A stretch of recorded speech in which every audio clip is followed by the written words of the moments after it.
Ukraine ইস্যুতে আলোচনা করতে রাজি বলে জানিয়েছে রাশিয়া। বৃহস্পতিবার দেশটির প্রেসিডেন্ট ভ্লাদিমির পুতিনের মুখপাত্র দিমিত্র পেসকভ এই তথ্য জানিয়েছেন। রাশিয়ার ওপর ট্রাম্পের নিষেধাজ্ঞার হুমকি নিয়ে রাশিয়া নতুন করে ভাবছে না বলেও জানান তিনি।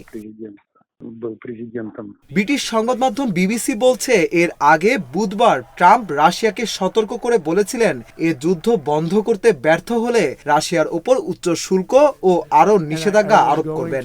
এরপর বৃহস্পতিবার রাশিয়ার পক্ষ থেকে এই মন্তব্য করা হলো। দিমিত্র পেসকভ বলেন, আমরা আলোচনায় প্রস্তুত, তবে সেই আলোচনা হবে সমানে সমান, সেই আলোচনা হবে পারস্পরিক শ্রদ্ধাপূর্ণ। আমরা বার্তার অপেক্ষায় রয়েছি, এখনো সেই বার্তা আসেনি।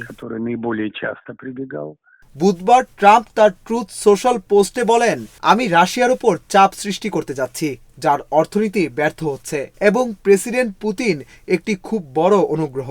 যুদ্ধ এখনই মীমাংসা করুন এবং এই হাস্যকর যুদ্ধ বন্ধ করুন। এটি আরো খারাপ হতে চলেছে যদি আমরা একটি চুক্তি না করি। আমাদের কাছে বিক্রি করা যে কোনো কিছুর ওপর উচ্চ স্তরের কর, শুল্ক এবং নিষেধাজ্ঞা আরোপ করা ছাড়া আমার আর কোনো উপায় থাকবে না।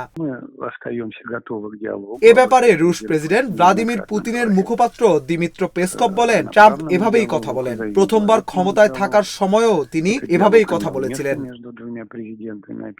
ট্রাম্প এর আগে বলেছিলেন তিনি 2022 সালের ফেব্রুয়ারিতে শুরু হওয়া রাশিয়ার আগ্রাসন নিয়ে একদিনের মধ্যেই মীমাংসার জন্য আলোচনা করবেন। এবার ঊর্ধ্বতন কর্মকর্তারা বলেছেন, নতুন মার্কিন প্রশাসনের সঙ্গে কাজ করতে মস্কোর জন্য সুযোগ আছে।